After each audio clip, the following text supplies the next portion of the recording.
پہلے بات کریں عمران خان صاحب نے جو USB بھیجی ہے خط کے ساتھ چیف جسٹس یحییٰ آفریدی صاحب کو، بیسکلی ہوا یہ کہ کل IMF کا ایک وفد جو پاکستان میں موجود ہے، انہوں نے چیف جسٹس یحییٰ آفریدی صاحب سے ملاقات کی، اور اس ملاقات کے اندر مختلف امور، مختلف چیزیں جو IMF کے کچھ کنسرنز تھے، وہ کنسرنز انہوں نے چیف جسٹس سے ڈسکس کیے۔ IMF کے ساتھ جب چیف جسٹس کی میٹنگ ہوئی IMF کے وفد کے ساتھ، تو اس کے بعد چیف جسٹس نے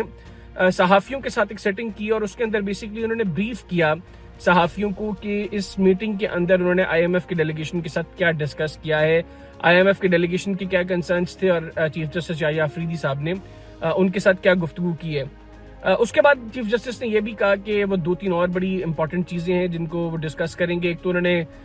جو عمران خان صاحب کا خط ہے جو انہوں نے چیف جسٹس کو لکھا تھا، اس کے حوالے سے گفتگو کی، اور دوسرا اسلام آباد ہائی کورٹ کے اندر جو ایک میٹر ہے جو ریسنٹلی مختلف ہائی کورٹ سے، سندھ ہائی کورٹ سے، بلوچستان ہائی کورٹ سے اور لاہور ہائی کورٹ سے ججز کی ٹرانسفر ہوئی ہے اسلام آباد ہائی کورٹ میں، اور اس کے بعد وہاں کی سینیورٹی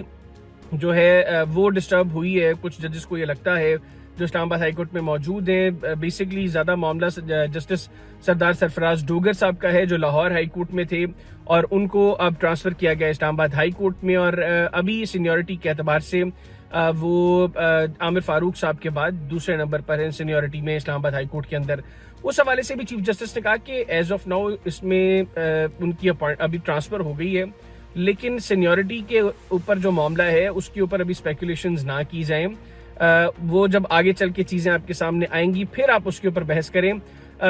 میرے خیال میں اس میں جو جسٹس بابر ستار صاحب نے ایک خط لکھا تھا، اور اس خط کے اندر انہوں نے اس چیز کو ہائی لائٹ کیا تھا کہ یہ جو جسٹس سرفراز ڈوگر صاحب ہیں اور جو دیگر ججز صاحبان ہیں جن کو ٹرانسفر کیا گیا ہے، ان کی ٹرانسفر کے اوپر یہ مینشنڈ نہیں ہے کہ یہ ٹیمپریری ٹرانسفرز ہیں یا پرماننٹ ہیں، تو شاید یہ ایک پہلو بھی بڑا امپورٹنٹ ہے جس کو پہلے نیگلیکٹ کیا گیا، اور اب آگے دیکھتے ہیں کہ اس کو کور کیا جاتا ہے یا واقعتاً جو سینیورٹی پچھلی سینیورٹی تھی اسی کے اعتبار سے اگلے چیف جسٹس اسلام آباد ہائی کورٹ جو ہیں ان کا فیصلہ کیا جاتا ہے۔ بہرحال دوسری چیز جو چیف جسٹس نے بڑی اہم ڈسکس کی وہ عمران خان صاحب کا خط ہے جو انہوں نے چیف جسٹس کو لکھا تھا، اور چیف جسٹس نے بتایا کہ اس خط کو انہوں نے ایک تو اس میں چونکہ آئینی معاملات تھے تو اس کو آگے ریفر کر دیا ہے، لیکن انہوں نے کہا کہ خان صاحب نے ساتھ ایک USB بھی بھیجی، اور اس USB کے اندر کانٹینٹ جو تھا وہ بڑا امپورٹنٹ ہے، وہ کچھ ثبوت تھے جو اس کے اندر دیے گئے، جس کے بعد انہوں نے اس چیز کو دیکھا کہ یہ کافی سیریس میٹر ہے۔ اب وہ کیا چیزیں ہو سکتی ہیں اس USB کے اندر؟ دیکھیں 9 مئی اور 26 نومبر یہ دو اہم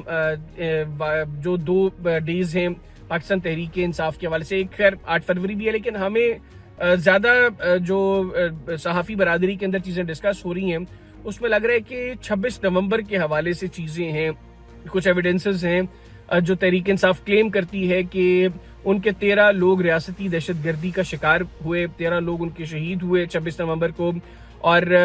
درجنوں ان کے جو تحریک انصاف کے دوست ہیں وہ زخمی ہیں، تو وہ یہ کلیم کرتے ہیں کہ یہ ریاستی جبر کا نشانہ بنے ہیں۔ تو جو صحافی برادری میں ڈسکس ہو رہی ہیں چیزیں وہ یہی ہیں کہ شاید اس USB کے اندر 26 نومبر کے حوالے سے کچھ چیزیں ہیں جو چیف جسٹس یحییٰ آفریدی صاحب کو عمران خان صاحب کے لیٹر کے ساتھ بھیجی گئی ہیں۔ بہرحال آنے والے دنوں میں یہ بھی چیز کلیئر ہو جائے گی۔